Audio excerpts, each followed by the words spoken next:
को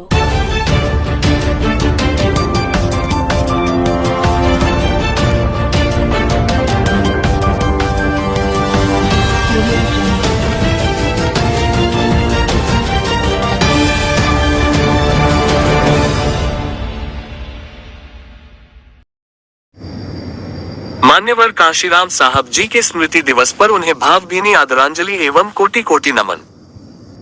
कांशीराम साहब का बहुजन समाज के लिए संघर्ष। जन्म 15 मार्च 1934 रोपड़ जिले के खासपुर गांव पंजाब। परिनिर्वाण 9 अक्टूबर 2006। व्यवसाय राजनेता। कांशीराम एक भारतीय राजनीतिज्ञ और समाज सुधारक थे। उन्होंने अछूतों और दलितों के राजनीतिक एकीकरण तथा उत्थान के लिए जीवन पर्यंत कार्य किया। उन्होंने समाज के दबे कुचले वर्ग के लिए एक ऐसी जमीन तैयार की जहां पर वे अपनी बात कह सके और अपने हक के लिए लड़ सके। इस कार्य को करने के लिए उन्होंने कई रास्ते अपनाए, पर बहुजन समाज पार्टी की स्थापना इन सब में सर्वाधिक महत्वपूर्ण कदम था। कांशीराम ने अपना पूरा जीवन पिछड़े वर्ग के लोगों की उन्नति के लिए और उन्हें एक मजबूत और संगठित आवाज देने के लिए समर्पित कर दिया। वे आजीवन अविवाहित रहे और अपना समग्र जीवन पिछड़े लोगों लड़ाई और उन्हें मजबूत बनाने में समर्पित कर दिया। प्रारंभिक जीवन। कांशीराम का जन्म 15 मार्च 1934 को पंजाब के जिला रोपड़ खासपुर में एक रैदासी सिख परिवार में हुआ था। यह एक ऐसा समाज है जिन्होंने अपना धर्म छोड़कर सिख धर्म अपनाया था। कांशीराम के पिता अल्प शिक्षित थे, लेकिन उन्होंने ये सुनिश्चित किया कि अपने सभी बच्चों को उच्च शिक्षा देंगे। कांशीराम के 2 भाई और 4 बहनें थीं। कांशीराम सभी भाई बहनों में सबसे बड़े और सबसे अधिक शिक्षित भी। उन्होंने बीएससी की पढ़ाई की थी। 1958 में स्नातक होने के बाद कांशीराम पूना में रक्षा उत्पादन विभाग में सहायक वैज्ञानिक के पद पर नियुक्त हुए। कार्यकाल। 1965 में उन्होंने डॉक्टर अंबेडकर के जन्मदिन पर सार्वजनिक अवकाश रद्द करने के विरोध में संघर्ष किया। इस घटना के बाद उन्होंने पीड़ित समाज के लिए लड़ने का मन बना लिया। उन्होंने संपूर्ण जातिवादी प्रथा और डॉक्टर बी.आर. अंबेडकर के कार्यों का गहन अध्ययन किया और अछूतों के उद्धार के लिए बहुत प्रयास किए। आखिरकार सन 1971 में उन्होंने अपनी नौकरी छोड़ दी और अपने एक सहकर्मी के साथ मिलकर अनुसूचित जाति, अनुसूचित जनजाति, अन्य पिछड़ी जाति और अल्पसंख्यक कर्मचारी कल्याण संस्था की स्थापना की। राजनीति में योगदान। अपने सामाजिक और राजनीतिक कार्यों के द्वारा कांशीराम ने निचली जाति के लोगों को एक ऐसी बुलंद आवाज दी जिसकी किसी ने कल्पना भी नहीं की थी। विरासत। कांशीराम की सबसे महत्वपूर्ण विरासत है उनके द्वारा स्थापित किया गया राजनीतिक दल बहुजन समाज पार्टी। उनके सम्मान में कुछ पुरस्कार भी प्रदान किए जाते हैं। इन पुरस्कारों में कांशीराम अंतर्राष्ट्रीय खेल कूद पुरस्कार 10 लाख, कांशीराम कला रत्न पुरस्कार 5 लाख और कांशीराम भाषा रत्न सम्मान 2.5 लाख शामिल हैं। उत्तर प्रदेश में एक जिले का नाम कांशीराम नगर रखा गया है। इस जिले का नामकरण 15 अप्रैल 2008 को किया गया था। 2006 9 अक्टूबर को दिल का दौरा पड़ने से उनकी मृत्यु हो गई। कांशीराम साहब के जीवन के कुछ बहुत दुख भरे व महत्वपूर्ण और प्रेरणादायी पल। बात उन दिनों की है जब मान्यवर कांशीराम जी बहुजन समाज को संगठित करने के लिए फुले शाहू अंबेडकर की विचारधारा को साथ लेकर संघर्ष कर रहे थे। उस समय उनके पास न पैसा था और न आय का कोई स्रोत। किसी फकीर की भांति वे दर बदर घूमते रहते थे।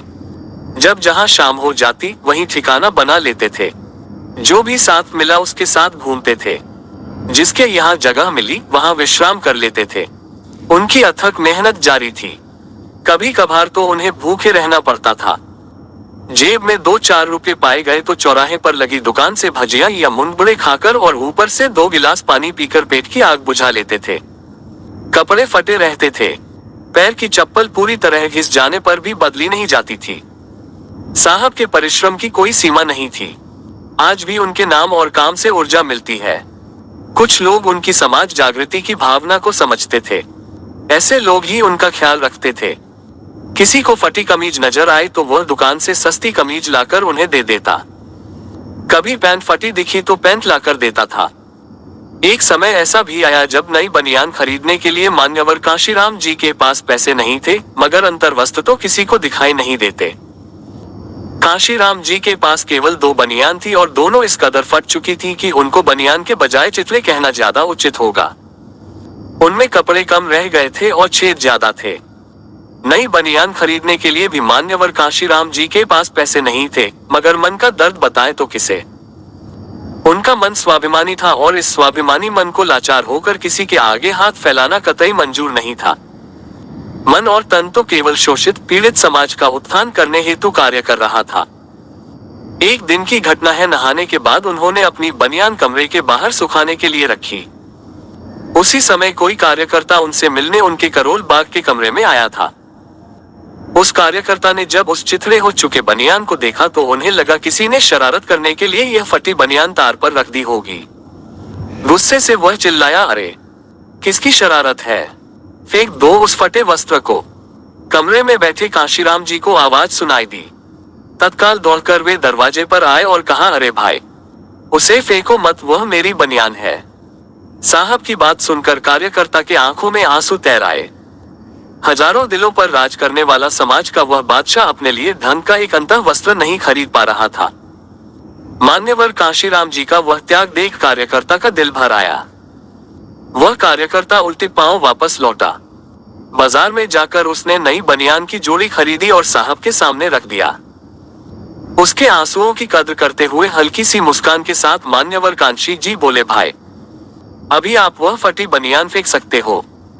आज कल्पना की ऊंची उड़ान भरने के बावजूद हम मान्यवर काशीराम जी द्वारा झेले गए कष्ट और परिश्रम की कल्पना नहीं कर सकते। कल्पना बौनी हो जाएगी। उनके परिश्रम को नापने का कोई भी मापदंड आज भी मौजूद नहीं है। उनके कष्ट, उनका परिश्रम, उनकी आकांक्षा, उनके प्रयास, उनका साहस, उनकी निष्ठा, उनका आत्मविश्वास हर ऊंचाई से ऊपर है। कदम कदम पर ठेस खाने पर भी चेहरे की मुस्कान में दरार नहीं पाई गई। प्रस्थापित उच्च वर्णियों ने तो उनके खिलाफ जिहाद छेड़ दिया, किंतु अपनों ने भी कम जुल्म नहीं ढाए, मगर पत्थर का दिल बनाकर उन्होंने अपना सीना कभी छलनी नहीं होने दिया। मंजिल को पल भर के लिए भी विस्मरण नहीं होने दिया। अंतचेतना को एक पल भी नहीं सोने दिया। दुखी मन को बूंद भर आंसुओं के साथ नहीं रोने दिया। ऐसे थे मान्यवर काशीराम और ऐसा था उनका त्याग। ऐसी महान विभूतियों को कोटि कोटि वंदन। मान्यवर काशीराम साहब के स्मृति दिवस पर भावभीनी आदरांजलि।